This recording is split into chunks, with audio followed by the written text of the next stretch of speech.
Hi, this is Nancy Yearout, and welcome to my show, High Road to Humanity. In every episode, I tell you powerful true stories filled with great wisdom that you can use in your own life as you strive for a higher road to travel. My featured guests will have their own unique stories to tell that enlighten your mind and your soul. So kick back, relax, and learn the secret to success when you take the high road. First touch, strong connection, it lays deep in your soul. Hi, this is Nancy Yearout, and welcome to High Road to Humanity. And I have a lovely lady here today. Lynn Patner is here, and she's written a really cool book. It's called The Awakened Soul. If you're watching me on YouTube, I'm holding it up right now.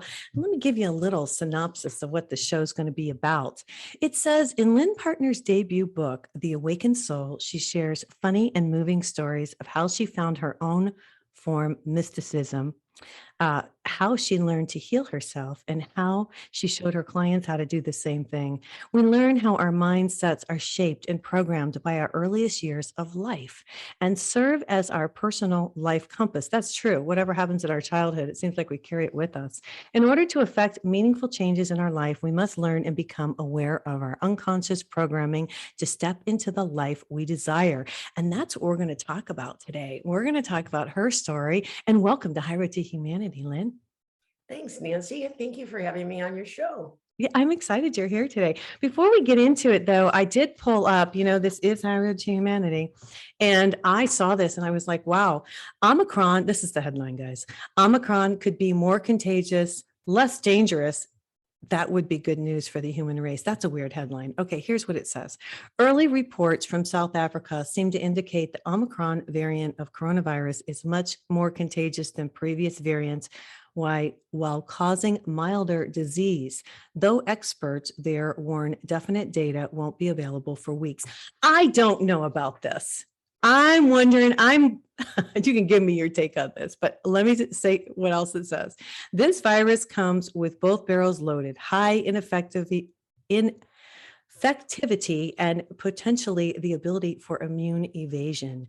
But maybe what it's lacking is pathogenicity, said Dr. Warner Green, director of the Center for HIV Cure Research at the Gladstone Institute in San Francisco. Now, he said COVID-19 cases in South Africa province are doubling every day, and 75% of infections are due to Omicron. There is also a week-over-week increase in hospital admissions, but so far, there's not been any increase in deaths or even in hospitalizations, people who require oxygen, that kind of thing. So I think it's just a cold. You know what? I don't know in Africa if they've had those shots yet. I don't know if they've had the shots for the pandemic. Well, I haven't. And I don't play about it. But here's the thing. This is like the common cold. Not necessarily. We don't have enough research on this yet. Let's just know that it's all fear-based. And there you go. In order to offset fear, you just have to say, let's see what happens. What's real here is that they don't know. They really don't. There you go. I like that, Lynn. But my gut feeling, are you ready for this? Yeah, I'm ready. Okay, here we go. I'll just tap in. Let me ask, is this thing for real? It's mild. It's what I get. That's what I pick up. It's mild. That's what I got. Okay, well, that makes sense. See, that's why I'm feeling this. I'm not feeling that it isn't anything, but I'm feeling that it's not so mild is nice. I like that. Okay, so we're going to talk to Lynn today. Now, Lynn Pattner is a warm, funny, insightful, and compassionate teacher. She's a certified hypnotherapist. She's a Reiki practitioner. Lynn's studies include Native American traditions, shamanism, Eastern traditions, and a variety of energy therapies and healing practices. She weaves all of these disciplines into comprehensible teachings, providing tools to share with her clients and students. Lynn, I am so excited you wrote this book. This is really, really interesting stuff. And this is your story. So I guess the first thing I want to ask you is, tell us your story. You say in 1994, you worked as a social worker. Talk to us about this. I was a child welfare social worker. In the beginning of my life, I was at my age as I was a Donna Reed clone. Donna Reed was mother, one of those mothers. Oh, Donna Reed. Yeah, I had a mother like that. Yeah, me too. I was a Okay. mother. My mother wasn't like that, but my mother had to work. But I became Donna Reed. Okay. And it was an act. It was purely an act, but I wanted to identify with something that was good and blah, blah, blah. Anyway, Yeah. so I had an experience with energy, and I took off my Donna Reed pearls, took off the lipstick, and I went and followed this energy route. In the meantime, I had gone to school. I'd got my master's degree in social work and worked with child welfare. So I worked with abusive families. Right. And a lot of the lessons that I've learned about life come from that viewpoint as a social worker. I had no idea I was being led. Zero. And that's great. Zero. Well, let's rewind a little bit, because you were writing and you started, tell the story, what happened to you, how you were awakened, because you were doing some writing, and then all of a sudden you realized it wasn't you. Well, I've had a lot of those experiences, even with the person, the Russian man that I sat in front of, and he sent energy from his aura to my aura. I thought that was BS. So I sat there with one eye open, very skeptical, and one eye shut. And then something in my head said, "Shut up, Lynn, and shut your eyes." And the minute that happened, I had this surge of energy. What you're referring to is when I was teaching a class called The Artist's Way. And in The Artist's Way, you're supposed to do two things. One is stream of consciousness writing every morning, which is great. It's called a brain drain, and a play date. And I was at work one day sitting in a dictation booth. So it's a small little booth. And out of this booth came this incredible saying. I don't know if you have it there. But Okay. What page is it on? I should only know what page it's on. I was prepared to talk about wounds today. No, that's fine. No, I at this moment, maybe the second half of your show. We'll find it. But no, but you have such good information in here. You do say, and I don't know if this is what you're looking for, but you say, my purpose is to help you see who you are and why you were born, and to ignite the spark of magnificence which lies within your soul. And that's what you're here to help people with. But I had to heal first. Talk about that. What the healing was, all my stories are my healing, and how I learned about us, how I learned how we're conditioned, and how, I was working with wounds, but I didn't realize, I had no idea how serious wounds were. None. I mean, you could call me out to lunch. I mean, I have no idea. And all of a sudden, all the pieces of this puzzle, talking to a 6-month-old baby, showing me the purpose of her life, having someone, all of these incredible experiences that I had. If you'd like me to tell us one of the stories, I'll be happy. Oh yeah, for sure. Go ahead. So in my days of social work, I had a couple that had a baby, and the father had HIV, and the mother and father had both been sexually abused as children. They were really in bad shape, but they were drug addicts. And drug addicts, they sleep all day and they're up all night. And their baby was born at Stanford Hospital, and they would go at nighttime to talk to the nurses about how to rear their baby.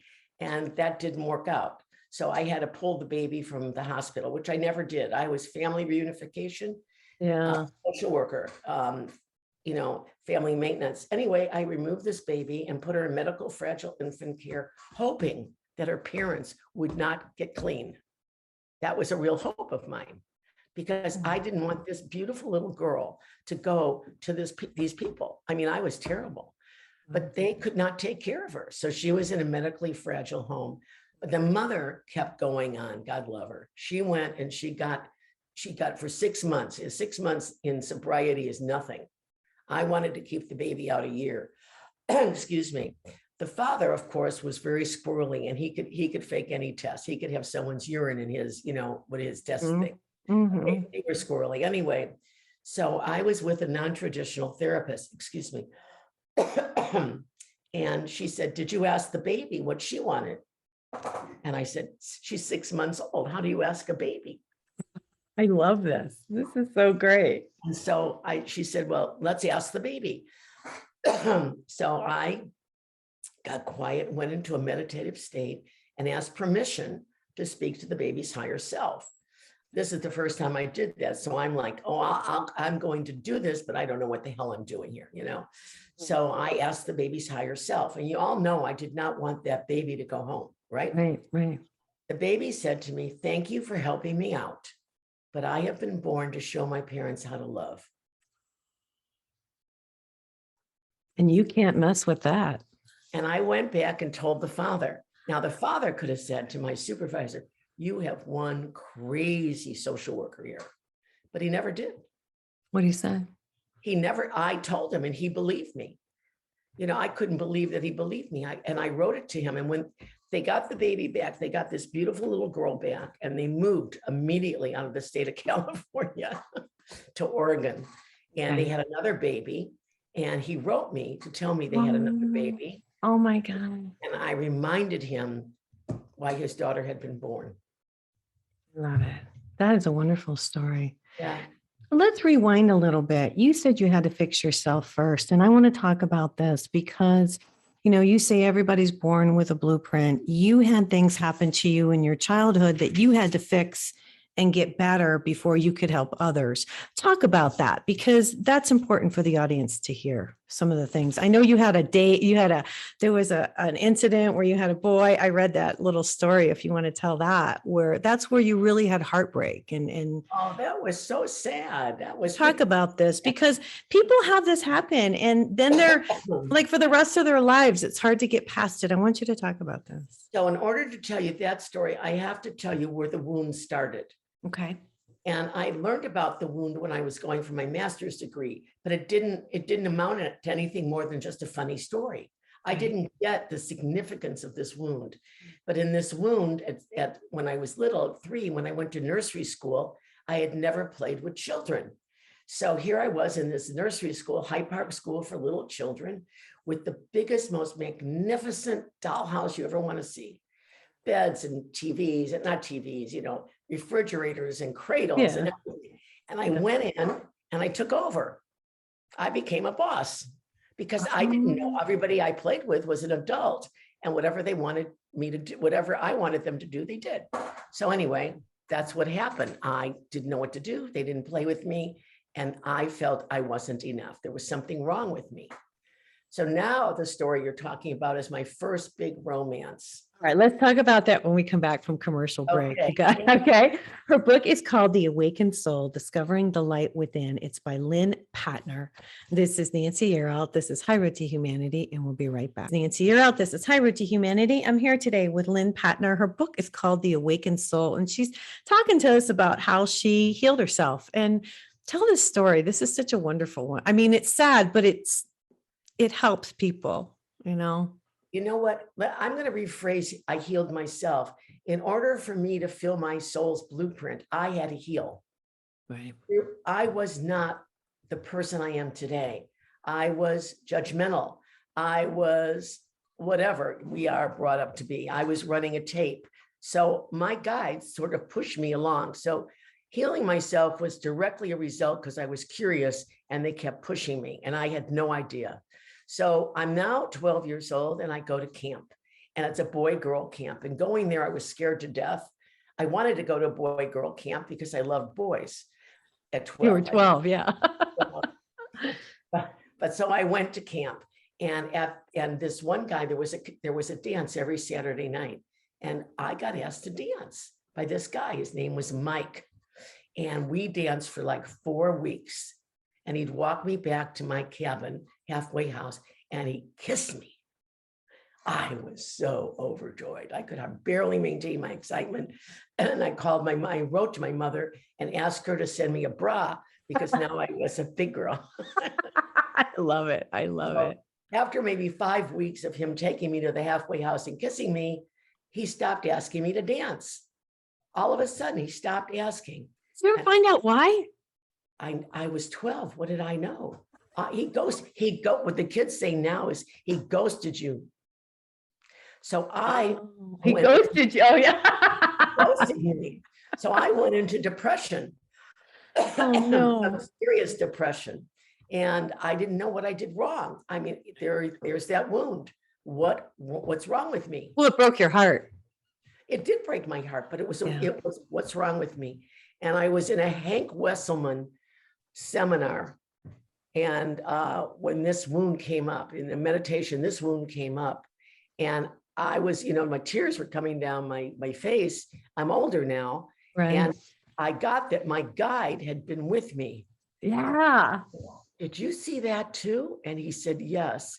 And I felt so comforted that someone could see the pain that I went through. It was amazing. And so that wound, then I began to look at things in my life, but not at that moment. I didn't really get the effect of wounds for years after. I knew that you needed therapy if you were sexually abused, but I did not get the wound. Wounds came later on. And so I could see how your wound that you got between the ages of 0. So I've had clients who had pre-verbal wounds from 0 to now. You can check it out. You can see how your life has been led. So it's like when your friend says to you, I'm getting divorced, and then marry someone else. They marry someone that has different shoes, but the same MO. Right. Very rarely do you get through this alone. You need to be able to see your wound. And that's really hard, because here I was being shown all these wounds, but I didn't get the depth of them. My book, I think, was written for people seeing and then getting the depth of a wound that I didn't have. That's part of it. Right. Well, talk about this. I mean, you had heartbreak, and you say when we injure our hearts, we can shut them down. Oh, we do. And then the rest of my life was, I'm not thin enough, pretty enough, rich enough, whatever enough. I was not enough. So what And changed? So what changed for me is at 77 years old, I got that I am phenomenal, but it took me forever, and it wasn't all fun. And that was right before I did the Jack Canfield interview. I ran the tape again, and I had an anxiety attack. I had never had an anxiety attack. Okay, rewind, explain. Rewind. Tell this story, because I want to hear the whole thing. Start from the beginning. So what I did is I signed up for this interview, this workshop with Jack Canfield and Steve Harrison. Okay. And it was expensive. And I wanted them to take a look at the book and see if the book was a good book. Okay. And there were 17 of us in this group. It was a weekend. It was a Zoom weekend thing in 8 hours. Okay. And right before it started, I had an anxiety attack. I woke up at 3:30 in the morning. My heart was pounding. I had pain in my neck, pain in my shoulder. I said, oh my God, I'm having a heart attack. So I have a dog who's sleeping next to me. And I said, I can't call the fire department. Who's going to take care of my dog? So I waited until 7. I took a Tylenol, big deal. Took a Tylenol, and I said, I think you're supposed to take an aspirin, by the way. I'm like, dude. You are. I'm sorry, I don't mean to laugh. I just screw up my life. That's Oh how my God, that's so great. and waited for my daughter to get up. And when it's called her at 7 and said, oh, what are you doing today, honey? And she said, well, I'm having my, a shot. I said, well, where and what time? She said, 12. I said, could you take me to the hospital? I think I'm having a heart attack. It wasn't a heart attack. Of course, it was an anxiety attack. And that's when I said, this is absolutely ridiculous. I don't know what's going on here, but this is what I said. And I don't believe God is this white man with a beard in heaven. My God, the God I believe in is this energetic source of energy that's pure love and compassion. Right. I just believe that. And I've done this before with a case I had at CPS, but I said, okay, God, you wanted me to write the damn book. I wrote the damn book. This is exactly what I said. I know it's supposed to be out there. I know one person's going to get the message, of maybe more. You wanted me to write the book so I could assess other people in coming to the light. So you take over now. And I went, and then I didn't care anymore. You guys are all miracles for me, as far as I'm concerned. I didn't go looking. I didn't even know I could be on radio or television or Zooms or whatever. These are all miracles. So I let the book go. Whatever happens, happens. Whoever reads it, reads it.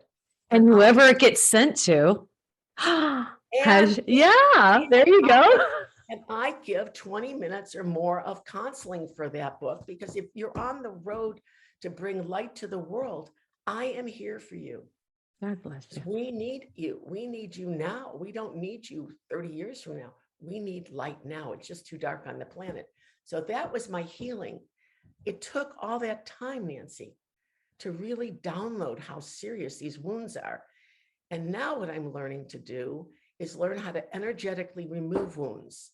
I have just started that. So I'm a constant student. You and me both. Well, no, I agree with you wholeheartedly. And that's what I'm doing too. It's funny you would say this because I have wounds and I'm working on mine too. And a lot of us are really trying to figure it out. And you're one of them. And I am too. And the audience, they're trying to figure it out. And that's why all the information that you bring, to the forefront helps everybody. What do you want to read to us? So what I wanted to read to you is what with my guide, who I call Aaron, said on wounds. So this is a channeled message. All right, cool. Okay. So, so I start with Aaron is my spiritual guide who has provided me with many lessons on this journey. I found this message in 2000. Notes. Quote, what is going on with you? You are being offered a wonderful opportunity to take a good look at yourself, to see where your blocks are and what has run them from the past years. It is about observing, seeing what's really in your head, and seeing you are not the person you always thought you were. You are beautiful, smart, and kind. You have more to give. Do not let the block continue, or you will cut off the best part of you. Let it go. It is not reality. It is merely a perceived thought process you have used for most of your life. No one is better or worse than another. Everyone has blocks, worries, and fears. It is not wise to stay attached to old wounds. It serves no purpose. And I just got goose pimples. And this message is, if you don't do anything about buying the book, that message is worth the $15 you'll pay for it. That message alone. It's to let things go, to let the wounds go, to let the hurt go. And it's not, and in all honesty, it's not easy to do that. You have to keep being reminded because you're conscious most of your life. Yeah, no, it's true. It's because, like these things come back in your head. And what I've been working on is it comes back in my head. I change the thought because your mind wants you to continue. It's like it's running a program and it's like keeps making you think about that thought. And then you have to be aware. That's what awareness is to me, that you're having that thought and to change it. And it's not easy. But the thought you're having is based on that little girl in you that got hurt. So what you do is you take that little girl, you sit her on your lap and you say, sweetheart, that was then, this is now. I'll take good care of you. You are not going to be hurt again. And that message wasn't true. You are a unique human being with a unique gift that you're bringing the world. And look what you're doing. You are bringing the world unique gifts by your radio and your podcast. Look at that. So how can you absolutely go to a wound? You can't, because you're doing what you're supposed to do. If the wound comes up, shove it up like that. What's that commercial where they kick out the mucus thing?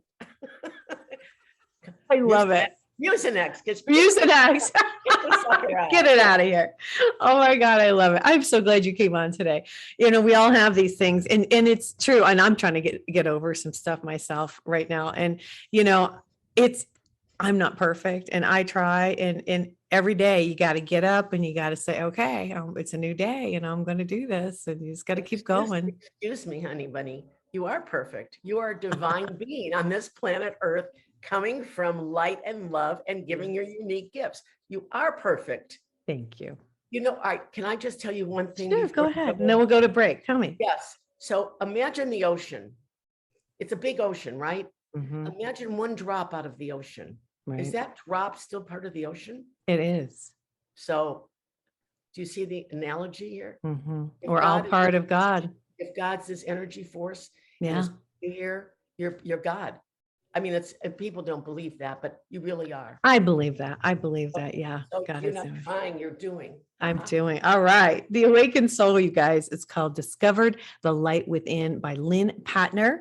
This is Nancy Yearout. This is High Road to Humanity, and we'll be right back. This is Nancy Yearout. This is High Road to Humanity. I'm here today with Lynn Patner. Her website is Lynn, Lynn Patner, Patner.com. You know, Lynn, do you counsel folks or you do readings or talk to me? What do you do? Well, basically, anyone that's interested in talking with me, I give 20 minutes free. And I'm not constant, I'm a transformational life coach. But Okay. if I will assist, I will mentor anybody who wants to keep continuing on this road. They have to read the book first because there's too much information in there and that leads them along. But I will mentor anybody who desires to be mentored. And I love it because I'm here to help souls awaken. That's my job. Can you believe I'm a midwife of souls? I think it's fabulous. I'm a mother bear too. So no one. I think it's great. You know, you have such wonderful stories. I wonder if you tell one more. There's a story about the 4 children. It's your last case. Would you mind telling that? It just really hit home with me. Happy to tell you that story. When I started being a social worker, this case has a direct result. The last case, so the beginning of my social work career, I was afraid I'd be killed on the job. Oh. And thoughts create your reality. And of course, I didn't know that. So I was led on an airplane. My husband was doing a presentation in Arizona, and I sat next to a pediatric oncologist who didn't like children. Oh my gosh. Who was going on a walkabout. It was hysterical. And she basically she was very spiritual. And she told me that I needed to go to Sedona, but she didn't tell me what I needed in Sedona. So off we went to Sedona after his presentation, and I didn't know what to do. We even stopped at the store that says, you know, the place where you go to find out what's new in there, the visitor center. And she couldn't help me. She said, just go to the New Age bookstore. So we did. Yeah. Cool. Couldn't find any book fall off the shelf. So finally, I saw that there was a person doing readings, and I said, well, maybe I should do that. Yeah. And so I signed up for that, and I asked the question, and he said, no, you will not be killed on the job. He gave me the tape, and there was nothing on the tape. It was absolutely zero, nothing on the tape. So now I'm on my last case at CPS. And the mother is crazy. They live in a 1-room place. There's 4 children. The father has a gun. The mother is out of her mind, literally out of her mind. There's cockroaches running all over. Oh God. The bathtub's full of clothes. So the kids used to go to school smelling like urine, and they had no friends. And that we worked with them. I got them into counseling and everything else.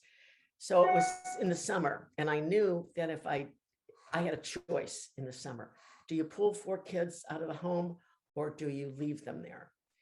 Because there was nobody to check in on them anymore. Right. Because they weren't going to school. Yeah. So Right. they were going to go downhill. Okay. So I said, I'm driving home on 280. And I literally said, you know, I can leave them. I could leave them at the house, you know, but my integrity wouldn't let me. I just couldn't do that. So I said, that was the first time I did this. I said, okay, God, your case, I'm out of here. You help. And I don't know where I got the faith from, because I'm not religious. I'm really not religious, but I just had this faith. So I get home, and there's a feather in my front seat of my car. And That was an angel. yeah, there's a feather. And on the phone is a Native American friend of mine. And I'm telling her this story. And she said, God told you to lighten up. So I go to work the next day, and I say to my supervisor, Joyce, I need you to call the police. I need to get the police to remove the kids, because I'm afraid because he has a gun, they'll shoot me, because they hated me. I was the devil. Right. Really. And she said, okay. And she said, let me know when you need this done. And so I sent out my family care worker, who got 4 backpacks with clothes and games and everything in it for the kids, so they wouldn't smell bad wherever they went. And I called the head of the placement center at CPS. Will you never, ever get a place for 2 children? Never. 2 sibs. Very rare. Right. It's hard. And I said to him, Eddie, I need a place for 4 kids, 3 girls and a boy. He said, you have got to be kidding me. I said, I'm not kidding you. I just need a placement Right. within an hour. I didn't know that. I didn't realize that on the book. I guess I missed that part. Okay. In 1 hour, I got a placement for 4 kids in Hayward, which was across the bridge. No big deal, right? Right. So the next day, the police went out, brought in the 4 kids. We gave them the backpacks. I took them to McDonald's for lunch. I explained to them what we were doing, and we drove to the new place where they were staying. Now imagine what this place looked like. They're coming from a place with cockroaches running up and down the walls, where it smells like here. It was it's beyond disgusting. They get to a street where it's a cul-de-sac. There's trees, there's kids playing on the streets, there's dogs running, there's a white fence around the house they're going into. I mean, Wow. you couldn't do a Cecil B. DeMille movie like this ending. I love it. The kids walk in, and the little girl's room, we had 3 little beds. You know, they weren't full beds, they were beds. Yeah. Matching pillows, matching comforters. It was like nirvana. It was clean. And the little boy had his room too with the matching. And the girl, the oldest girl, ran her hand along the countertops in the kitchen. I read that. And then, because she had never felt what a countertop was that wasn't sticky. And they had a dog. And the foster mother made cookies. Unbelievable. Did you follow up? Do you know I how? did follow up. I like my story the best. Okay. Let's just leave it that way. Leave it that way. Okay. Yeah, All let's leave right. it like that. Let's, Oh, yeah. So, well, yeah, you would like to think everything could be wonderful, but it's not always. You know, a lot of times we, like the baby taught you, we come down here, I know, and you know, to learn lessons. And, you know, we have to go through things that are hard. Life is not easy. It's very hard, but it can be easier if we connect. Have yes. you learned that as well? That because I feel more balanced, even though I've been through so much junk in my life, as long as I take that few minutes in the morning and meditate, I feel better. Talk about this. No, I think once you have gone through what you've gone through and you become aware, it's the awareness, the consciousness of how special we've been. The earth, the whatever you call it, the universe is supporting us. And when you get the message that you are being supported, whether it looks good or bad, right or wrong, you have a connection that is so powerful that you don't fear it. It's like, sure, there's going to be some bad stuff that happens in my life, maybe, but there's a lesson involved. Right. But the lesson of letting go is a big lesson, powerful lesson. Letting anger go, letting rage go. How many of people have, look what's showing up in the world. Yeah. So once you're connected and you know you're being helped, you just know. I mean, I know there's no thing as death. I mean, even though if there's 1% of me scared about it, the 99% of me knows. Right. So, yeah, well, and you talk in the book about when your father died, you were only 12 and a half when he passed. I know. Do you want to talk about that or share any of that? So when he died, I knew he was going to die. I had a premonition. You felt it, your premonition. Mm-hmm. I called home that day at school, but my family, the best part of that story was my family, this is not the best part, but the second part is the best part. My family didn't grieve. Everything was tight to the chest. You know, nobody cried. I didn't see anybody cry. My brother and I just sort of followed around and did nothing, but I don't remember much about that. What did he die of? Can I ask? He was older. My parents were older when they had us. Okay. He died of a coronary in his sleep. Okay. And I called home the day he died, which I never called home before. Right. So it was, and they told me on the phone, someone told me, your dad just died. We'll come and pick you up. Jesus. Anyway, I took a seminar called EST.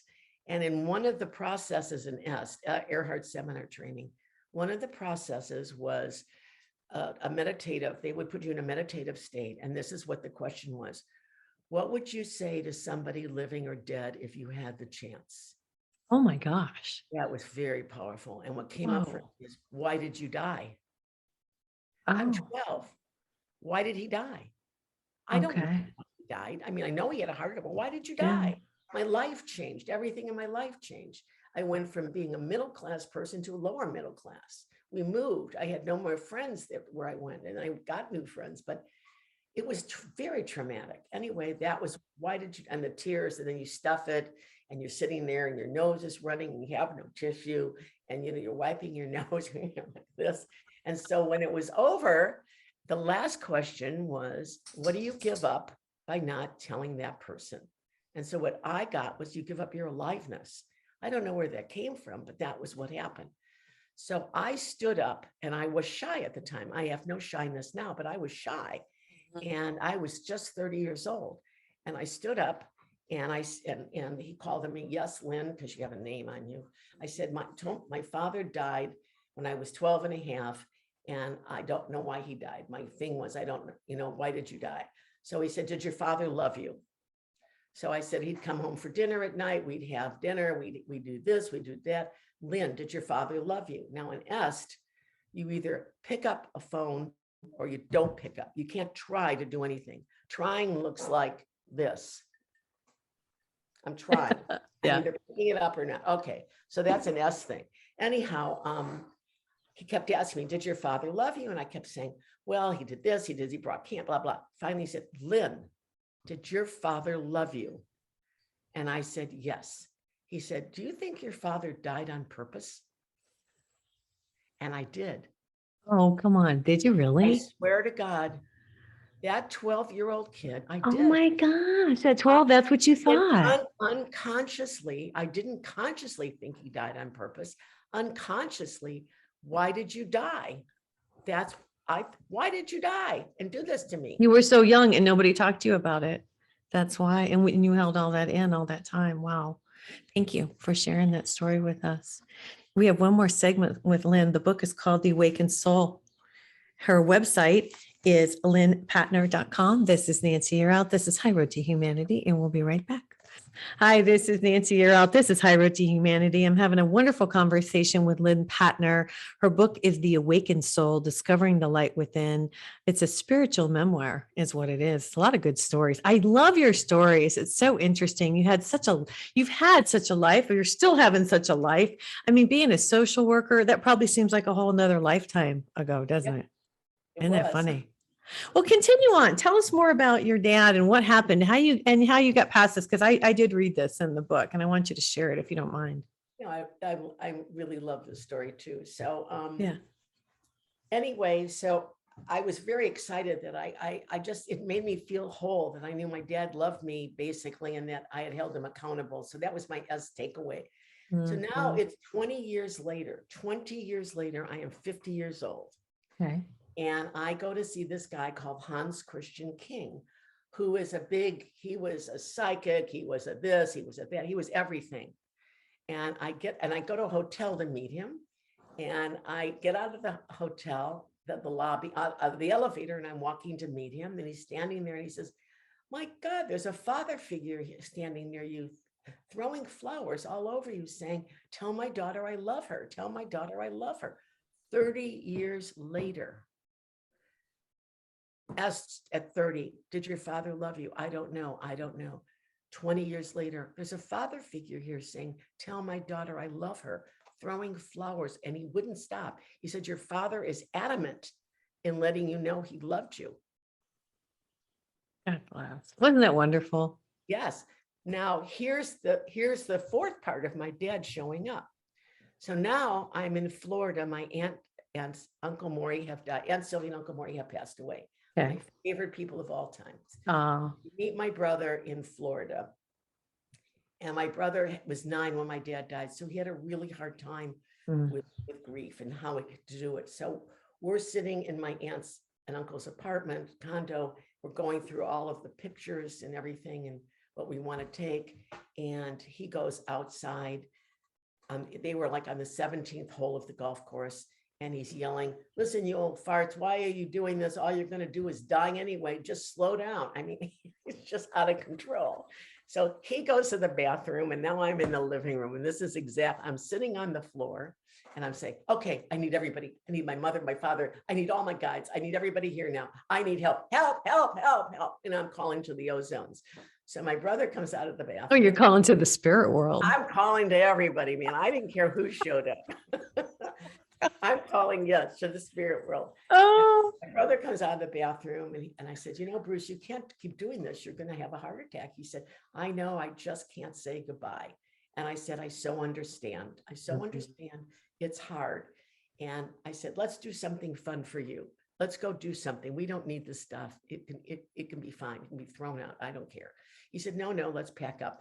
So we go out, he gets the rental car and he brings the rental car back to where I'm standing. And my father smoked a cigar. So before we had left the apartment, I said, do you remember Dad? And he said, yes, I remember. Every time I smell cigar smoke, I remember Dad. yeah. So here we are outside of the condominium. And let me tell you, Nancy, the cigar smoke was so incredibly thick. It was incredible. My brother is looking all around the apartment, all around the building to see if someone was smoking a cigar. It was a cigar smoke. And in the ashtray, no cigar. And I said, Bruce, Dad's here. He's telling you to lighten up. I love it. I love it. My dad smokes cigars too. And Yeah, every time I smell a cigar, I think of my dad. yeah. Same thing. How cool. So that was his message. That was his sign to say, hey, I'm here. I haven't gone anywhere. Right. I love it. I love it. Now, is he more spiritual today, your brother? I think so. He read a lot of Wayne Dyer. Oh, good. Yeah, but he's not, he can go up and down. He's very, Mhm, he's wavy, but he's gotten really much better. mhm. And then he read my book, and my book has a lot of Bruce stories in there. And what did he say? He was very interested in them. He liked reading about himself. So your family was okay with you writing about them? Yeah, no, they were fine. I have a very supportive family. See, that's really awesome. So you have people who support you in this. You have what was your favorite story? I guess I'm asking you to tell a lot of stories today, but is it okay if I ask you what was your favorite one that you'd like to tell the audience? We've got some more time. What's coming up for me, one of my favorite stories is when I started my first women's group. Oh, talk about that. That was fun.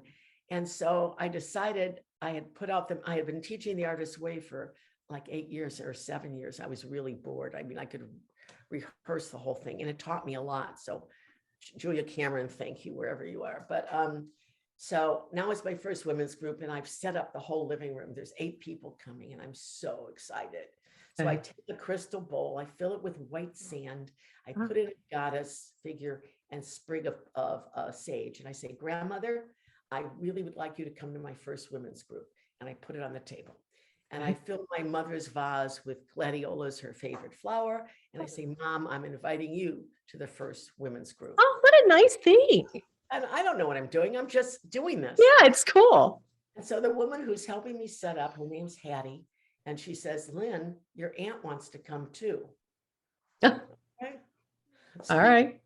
So I said, Aunt Mildred, you see the Yadro birds that you gave me on the piano?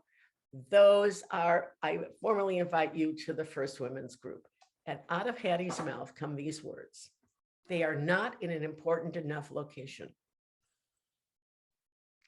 You would have to have met my Aunt Mildred to know that she was. You would have said that. Saying that. She was perfect. Her hair was always coiffured. She had a Oh my God. So I moved the I was going to say, did you move? I moved them next to the modern sculpture or something. I said, Hattie, ask Aunt Mildred if it's okay now. And Aunt Mildred said, yes. So the minute the group was over, I called my, your mother has been in my group. I love it. I love it. That was a favorite. All my stories are favorites because, you know, when I embody focusing, when my ears said that they didn't want to listen anymore, they wanted me to drop to my heart. A lot of healing has to do with your heart. And Yeah, talk about this. Healing your heart. How do you do that? How do you do that, Lynn? How do you heal your heart? How do you heal a broken heart? Well, here, how it started for me was when I went to that channeler, I had gone to a channeler learning energy, and I Mhm. thought she was closer to God than I was. And I was really pissed at God for all the abusive things that had happened with my cases. I mean, Mhm. if you're not spiritual and you think you're just a religious kid, you're a little annoyed at this. I had mostly sex abuse kids. So, that was really hard, and Right. physical and emotional battering. And I mean, it was terrible. So I went to complain to God because I thought she had more power because she was an out of body channel. Out of body channels are very significant in their power. And so I paid $125, and I'm sitting opposite her shaking because now I'm going to complain to God. And I didn't know what to wear. So I went through my closet like 4 times. Oh my God, what do you wear when you're going to complain to God? And I'm sitting there. I know, I read this in your book. What are you going to wear when you complain to God? I Yeah, what thought are that you was gonna wear? great. Oh my God. So she says to me, why are you here? And she's she's full out. She's Sarah Spotty now. She's not whatever her name Oh is. my She's Sarah God. Spotty. And I said, I'm very unhappy with how God's treating the children. They don't deserve that. You're really And pissed. here's what she told me. And this was the beginning of opening my heart. Your job is not to judge another's journey. Everybody has a journey. What your job is to have compassion for their journeys. How could you not get such a beautiful message? And so it's continued that way. If you are asking your guides or your angels or your spirit beings or whatever to assist you in healing you, then just be mindful of what shows up. I had said as a social worker, I'm going to be spiritual in 2 years. What the hell did I know? Everybody laughed at me. I was spiritual in 2 years. It took me another 50 years to get it. Right. Well, no, and I'm so glad you brought up judgment. And that's something that I've learned a few years back, and I've tried to teach. I do teach. I'm not going to say try. I do teach to everyone, especially my own kids, to Yeah. not judge each other. People, we have a tendency, our society, that's why we're in such a mess right now, because I see a lot of judgmental people judging this, judging that, instead of just like you're saying, being compassionate. We're all souls in these bodies. We're And all the same, you don't know what they have to do. You don't know why they're so or why they're here. Right. why they're here. Right. So Yeah. don't judge them, just have compassion. Yeah. And that was a beautiful message. It really is. Well, it is because, and it's exactly right. Just like the baby, it goes back to the baby. The baby came down here. You wanted to move. It just goes to show you wanted to remove that baby, but that baby came down here on purpose to teach her Right. parents love. And how would you have known that? You wouldn't have, but God knows that. So that's why he did this. And So that's interesting. I had to learn that in order to heal me. Yeah. So if I could heal, this is a book about healing me.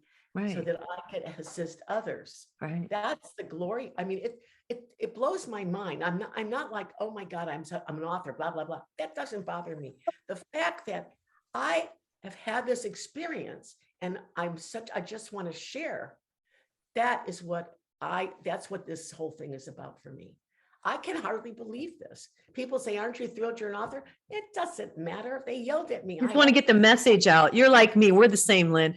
My whole thing is to get the message out, to connect with God, and that there is a higher power. And we don't know, there is a higher vibration, a better, a light energy that we can connect with in order to be more prosperous and to be balanced and to be happy. And this is not all cognitive. This is feeling wise. This is body wise. So if it's cognitive, you don't get the depth of it. You can think it, but unless you feel it, it doesn't make a difference. That's right. So, yeah. Oh, I love it. Gosh, I'm going to have you back, Lynn. Okay. Oh, yeah. We had such a wonderful conversation. Her book is called The Awakened Soul, Discovering the Light Within. I got to get out of here for today. Thank you so much for coming on the show. I greatly appreciate it. You guys, if you want a psychic reading, go to my website, nancyyearout.com, click on the book button, and you can book a reading with me. Thanks again so much. Everybody have a great day and take care, and God bless. Connect the dots and keep the motion. Can achieve your goal. Let's hit the higher road.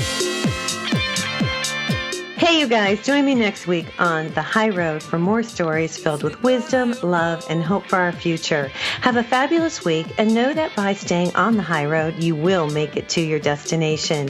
Visit my website, nancyyearout.com, where you can book a private session to learn how to tap into your own abilities. And check out my YouTube channel. It's Nancy Yearout's High Road to Humanity.